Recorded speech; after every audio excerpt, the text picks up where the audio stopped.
तो दोस्तों इस वीडियो में हम नेक्स्ट एपिसोड के प्रीव्यू को एक्सप्लेन करने वाले हैं। नेक्स्ट एपिसोड में हमें बहुत कुछ देखने को मिलेगा। वांग का नया लुक देखने मिलेगा, उसका एक कमाल का बैटल देखने मिलेगा, वो भी एक पावरफुल बंदे के साथ जो कि बहुत ज्यादा एक्स्ट्रॉर्डिनरी होगा। तो इसी वीडियो के हम यहाँ पर प्रीव्यू को एक्सप्लेन कर रहे हैं। तो जैसा कि अभी तक हमने देखा था, वांग ने अपने ट्राइब के जितने भी मेंबर थे उन सभी को वही सोल फ्लैग बनाना सिखाना शुरू कर दिया था, ताकि ये ट्राइब के लोग अपनी पावर को बढ़ा सके, खुद की सेफ्टी के लिए कुछ कर सकें, जिस वजह से ये ट्राइब भी काफी ज्यादा स्ट्रांग हो जाएगा। तो वांग के सिखाने की वजह से ट्राइब के सारे मेंबर अपना सोल फ्लैग बनाना शुरू कर चुके थे और इसमें वो कामयाबी भी हासिल करते हैं, जिस वजह से उन्होंने आसपास के बाकी ट्राइब के ऊपर भी कब्जा करना शुरू कर दिया था। और इस वजह से वांग की जो ट्राइब थी वो धीरे धीरे करते हुए बहुत ज्यादा स्ट्रांग हो जाती है और अब सारे के सारे लोग उस ट्राइब से डरने लग गए थे कि ये लोग तो काफी ज्यादा खतरनाक हो चुके हैं। तो अब प्रीव्यू के हिसाब से वांग उन सभी ट्राइब वालों को ट्रेनिंग तो दे ही रहा था, लेकिन यहाँ पर सब लोग अपना प्रैक्टिस करते पर 13 जो था वो कुछ भी प्रैक्टिस नहीं कर पा रहा था। उसके पूरे के पूरे मेडियंस टूट चुके थे, तो वो कुछ भी कल्टीवेशन करने का ट्राई करता तो वो यहाँ पर कल्टीवेशन ही नहीं कर पाता। इस वजह से वो बहुत ज्यादा उदास रहने लग गया था। वो जबरदस्ती कल्टीवेशन करने की कोशिश करता है, इस वजह से उसके ऊपर उसकी कल्टीवेशन ही बैकफायर करने लग जाती थी और इस वजह से कई बार वो खुद को बुरी तरह से इंजर्ड कर लिया करता। दोस्तों बैकग्राउंड से थोड़ी पटाखों की आवाज आ रही होगी तो उसको जरा इग्नोर कर देना, क्योंकि दिवाली का टाइम है तो सभी लोग पटाखे फोड़ेंगे और वैसे आप सभी को भी हैप्पी दिवाली, अच्छे से एंजॉय करना दिवाली को। तो हाँ, हम कहाँ पर थे? 13 पर। 13 वो यहाँ पर जबरदस्ती अपनी कल्टीवेशन इंक्रीज करने की कोशिश करता तो उसकी हालत काफी ज्यादा खराब होती जा रही थी। ऐसे ही जब एक बार बुरी तरह से उसकी हालत खराब होती है तो वांग के पास उसको लेकर आया जाता है। वांग यहाँ पर जब चेक करता है तो उसको पता चलता है कि ये 13 तो रुकने को तैयार ही नहीं है। मैंने उसको मना किया है कि जब तक उसके मेडिसिन ठीक नहीं होते तब तक वो कल्टीवेशन ना करे, फिर भी ये मानता ही नहीं। वांग यहाँ पर कोशिश करता है कि 13 को रिकवर किया जा सके, उसके मेडिसिन को ठीक किया जा सके, लेकिन उस जेंगवी ने इतनी बुरी तरह से उसके ऊपर अटैक किया था कि उसके मेडिसिन ठीक होने का नाम ही नहीं ले रहे थे।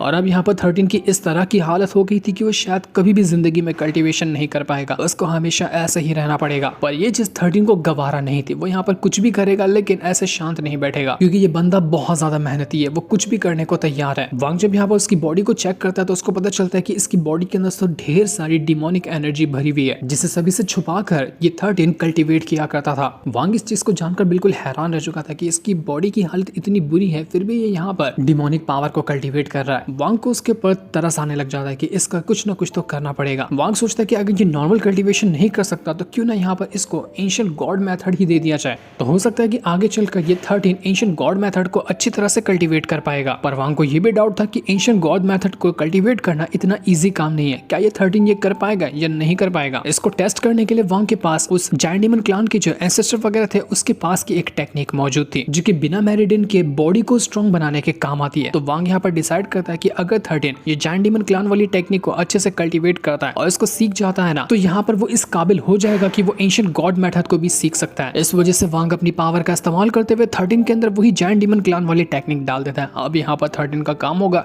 इस टेक्निक को अच्छे से सीखना, इसमें मास्टरी हासिल करना। अगर उसको एंशिएंट गॉड मेथड चाहिए तो 13 अच्छा बंदा था, मेहनती बंदा था, तो वांग यहाँ पर उसको ऐसे उदास नहीं देखना चाहता था, इसलिए उसने इतना बड़ा फैसला लिया 13 के लिए। तो अब 13 यहाँ पर पूरी तरह से मेहनत शुरू कर देता ताकि उस टेक्निक को वो अच्छी तरह से सीख सके, लेकिन प्रीव्यू में नहीं दिखाया गया कि क्या 13 ये काम कर पाएगा। उसी के साथ साथ प्रीव्यू में हम एक दूसरे बंदे को भी देख पाते हैं जो कि नया नया लड़का लग रहा था और वो भी नया आया होता है इस ट्राइब के अंदर। आया तो वो नया था लेकिन था बड़ा ही मिस्टीरियस। उसने बहुत जल्दी अपनी कल्टीवेशन को बूस्ट करना शुरू किया था और उसकी कल्टीवेशन भी बहुत फास्ट तरीके से बढ़ रही थी। उसने अपना सोल फ्लैग भी तैयार कर लिया था और उसके सोल फ्लैग के अंदर इतने सारे बीस्ट की सोल मौजूद होती है जिसका हिसाब भी नहीं लगाया जा सकता। इतना अच्छी तरह से उसने सोल फ्लैग के मेथड को सीख लिया था और वो भी अब यहाँ पर वांग के साथ रहना चाहता था ताकि वांग उसको ट्रेनिंग दे और ज्यादा स्ट्रॉन्ग बनाने में हेल्प करे, जिस तरह की ट्रेनिंग और हेल्प वो 13 की करता है। वो 13 की तरह ही वांग का एक खास डिसाइपल बनना चाहता था। वांग जब यहाँ पर उसको देखता है तो वो भी शॉक में रह चुका था। उसको पता चलता है कि ये तो इतना ही ज्यादा कमाल का बंदा है जितने के रेड बटरफ्लाई थी। उसने भी 100 साल के अंदर इतनी हाई लेवल की कल्टीवेशन हासिल करी थी जैसे कि कोई दोबारा कभी कर ही नहीं पाया था। तो उसी रास्ते पे ये बंदा भी चल रहा है। अगर ये थोड़ी और मेहनत कर ले तो इसके बाद ये कल्टीवेशन में बहुत ज्यादा इंप्रूवमेंट हासिल कर लेगा। तो वांग यहाँ पर डिसाइड करता है कि ठीक है, वो इसको भी अपने साथ रख लेगा। ये बंदा और 13 दोनों वांग के मानो कि एक पर्सनल डिसाइपल बन चुके थे।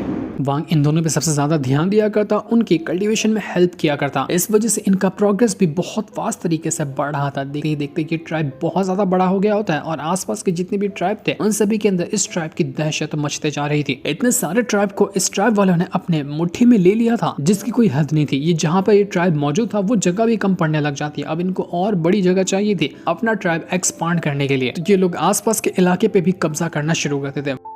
वांग जब यहाँ पर ये चीज देखता है तो वो कहता है कि लगता है अब टाइम आ चुका है। अब ये ट्राइब इतनी ज्यादा स्ट्रांग हो चुकी है कि खुद को भी प्रोटेक्ट कर सकती है और आने वाले खतरों से सारी चीजों को हैंडल कर सकती है। अब मेरा जाने का टाइम आया है एंशिएंट सिटी के अंदर।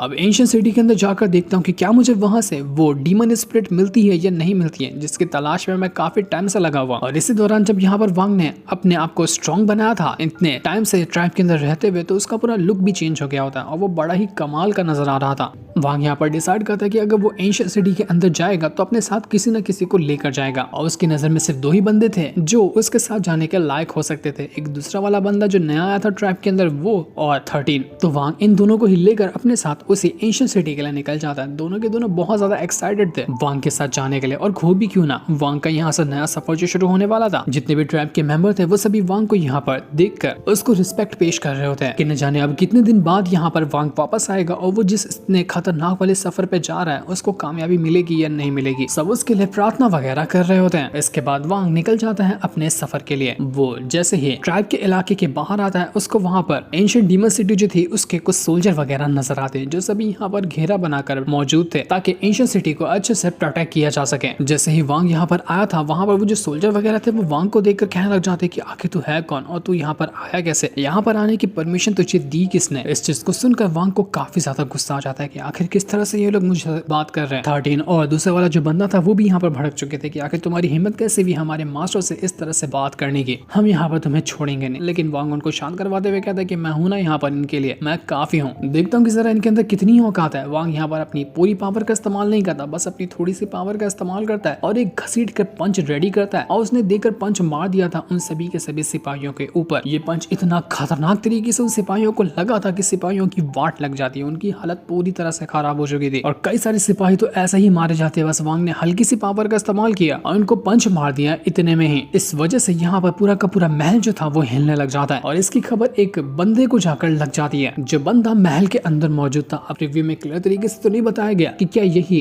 एंशिएंट डीमन सिटी जो है उसका एम्परर होगा या फिर कोई और भी हो सकता है, क्योंकि इस पूरे के पूरे डीमन स्पिरिट लैंड को 9 सिटी के अंदर डिवाइड किया गया तो सब जगह के अलग अलग एम्परर हुआ करते थे। एंशिएंट डीमन सिटी जो कि वांग जहाँ पर मौजूद था उसके सबसे करीब थी, तो हो सकता है कि वहीं का ये एम्परर होगा। वो यहाँ पर वांग के इस हरकत से बहुत ज्यादा भड़क चुका था कि आखिर तेरी हिम्मत कैसे हुई जो तूने मेरे सोल्जर के ऊपर अटैक करने की कोशिश की, तू अब यहाँ पर बचेगा नहीं। वो तुरंत यहाँ पर अपनी पावर का इस्तेमाल करते हुए वांग के ऊपर अटैक करने की कोशिश कर रहा था, लेकिन वांग को इससे कोई फर्क नहीं पड़ता। वो यहाँ पर तुरंत अपनी भी पावर को एक्टिवेट कर लेता है और उस बंदे से लड़ने के लिए तैयार था। लेकिन प्रीव्यू में हमें नहीं दिखाया गया कि आखिर वो बंदा था कौन और वांग से फाइट करने के दौरान क्या वांग उसको हरा पाएगा। इनका ये जो बैटल होगा वो बड़ा ही कमाल का होगा और ये बैटल हमें क्लियर तरीके से दिखाया जाएगा संडे वाले एपिसोड के अंदर। वो एपिसोड बहुत ज्यादा कमाल का होने वाला है जिससे इनको दिखाते साथ ही ये प्रीव्यू वाला एपिसोड यहीं पर एंड हो जाता है। Thanks for watching.